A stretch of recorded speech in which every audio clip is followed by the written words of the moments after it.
Untuk mengetahui situasi terkini di Pengadilan Negeri Jakarta Selatan terkait sidang pra-peradilan Febri, kita sudah terhubung dengan Jen Cahyani.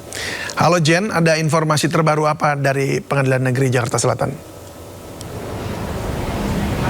Ya, baik, selamat sore David dan juga pemirsa. Untuk sidang pra-peradilan ex Jampitsus Febri Adriansyah di Pengadilan Negeri Jakarta Selatan sendiri saat ini sudah selesai, di mana pada hari ini ada 2 sesi sidang pra-peradilan yang diajukan oleh pihak atau kubu Febri Adriansyah, di mana yang pertama tadi pada pagi tadi sekitar pukul 9 pagi dimulai. Ini terkait dengan penggeledahan dan penyitaan barang bukti yang menurut kubu Febri Adriansyah yang diwakilkan tadi dengan kuasa hukumnya, ini mereka menyatakan kalau tidak sah dan menurut mereka ini terkait dengan penggeledahan dan juga penyitaannya tidak sah karena surat penyidikan ini terbit setelah penggeledahan. Namun dari pihak termohon, yakni di mana Kortas Tipikor Polri dan juga Kejaksaan Agung, ini mereka menilai bahwa dalam prosedurnya memang untuk penyelidikan terlebih dahulu dilakukan sebelum penyidikan, sehingga untuk penyelidikan sendiri ini sudah termasuk dengan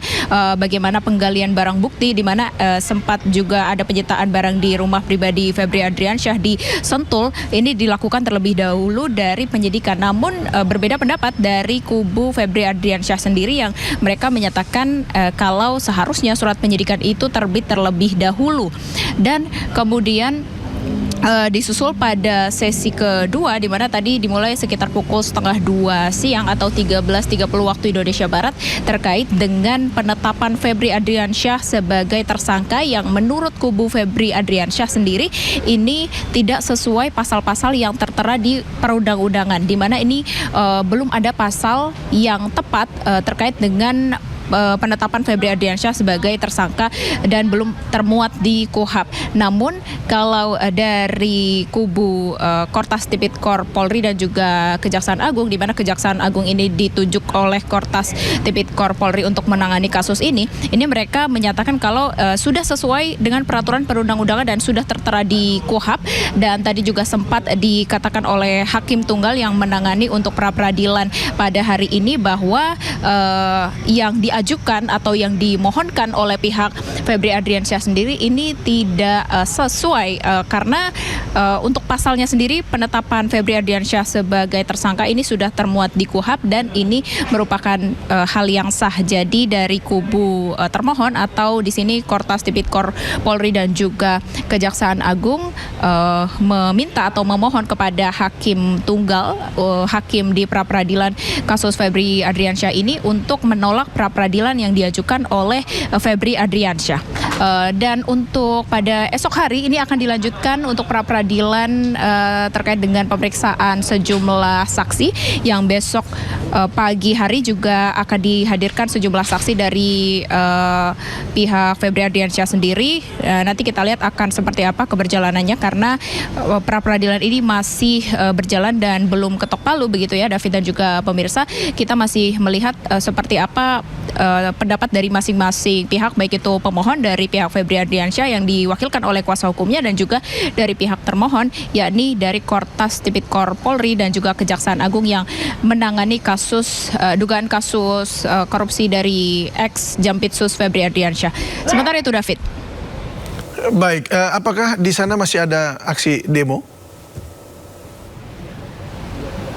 Ya David, untuk saat ini aksi demo sendiri sudah tidak ada ya. Tadi massa sudah membubarkan diri pada siang hari, yang dimana ini massa meminta dari Pengadilan Negeri Jakarta Selatan sendiri untuk mendorong di mana ini Kortas Tipikor Polri dan juga Kejaksaan Agung untuk terus mengawal kasus dari Febri Adriansyah ini yang diduga melakukan korupsi dan barang buktinya juga sudah didapatkan yang juga sudah diajukan ke pengadilan.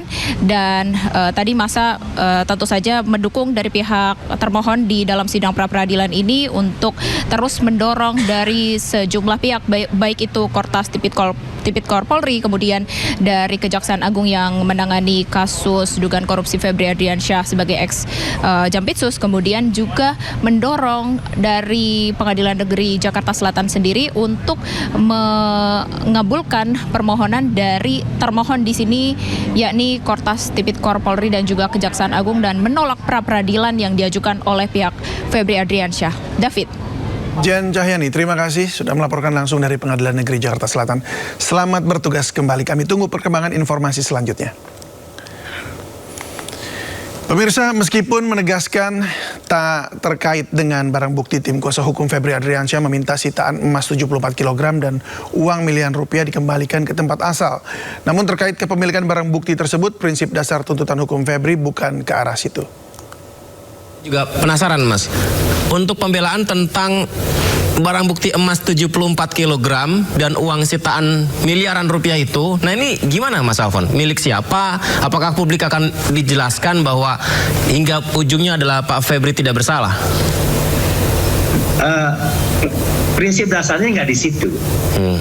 Prinsip dasarnya adalah pada saat ini apakah memang yang klien kami FA alat buktinya itu banyak yang menyatakan bahwa bersangkutan itu terlibat dan menjadi seorang tersangka berdasarkan alat bukti dan barang bukti yang berkesesuaian semuanya. Prinsip dasarnya di situ dulu. Kalau semisal sudah terbukti, apa kira-kira barang bukti dan alat bukti yang ikut atau mungkin yang dihasilkan dari dugaan tindak pidana tersebut? Ini kan ada emas, ini ada uang 500 miliar. Pertanyaannya, apakah barang-barang tersebut itu ada relevansinya pada klien kami atau tidak? Itu menjadi pertanyaannya. Gitu ya. Yang kabarnya itu disewa oleh suatu yayasan, kan begitu kan? Berarti sudah tidak terhubung lagi dengan Pak Febri di situ, Pak FA. Ya, seperti itu sebenarnya harus dipahami bahwa siapa sih yang menguasai barang itu. Sementara ini sudah bukan tempat yang dikuasai oleh FA. Dari pihak Pak FA, apakah ada permintaan untuk mengembalikan barang bukti tersebut, emas 74 kg dan uang sitaan itu, apakah ada permintaan seperti itu, Mas? Dalam petitum ada. Kenapa, Mas? Iya. Bukannya tidak ada hubungannya tadi katanya, Mas, dengan Pak FA? Betul, tetapi yang jelas pada saat ini bahwa proses penggeledahan dan penyitaan itu tidak sah. Dan kemudian dalam prinsip dasar kepada hak milik gitu ya, di mana dia menyita, di mana dia menggeledah, dikembalikan pada tempat asalnya. Saya tidak mengatakan itu Eva ya, tetapi di mana tempat dia ditemukan, di mana tempat dia digeledah, di mana tempat dia disita. Kembalikan situ lagi. Gempa bumi berkekuatan 7,7 magnitudo mengguncang Nusa Tenggara Timur, mengundang keprihatinan banyak pihak. Di Brebes, Jawa Tengah, ribuan siswa dan guru madrasah menggelar sholat gaib dan doa bersama untuk korban bencana. Lebih dari 1.000 siswa dan guru Madrasah Aliyah Negeri MAN 1 Brebes melaksanakan sholat goib dan doa bersama untuk para korban gempa Nusa Tenggara Timur. Sholat goib dan doa bersama dilakukan sebagai bentuk empati para siswa terhadap para korban gempa yang meninggal dunia maupun warga yang masih terdampak bencana. Selain doa bersama, aksi donasi juga digelar untuk korban gempa NTT. Nantinya donasi yang terkumpul akan disalurkan melalui Kementerian Agama Kabupaten Brebes. Hasil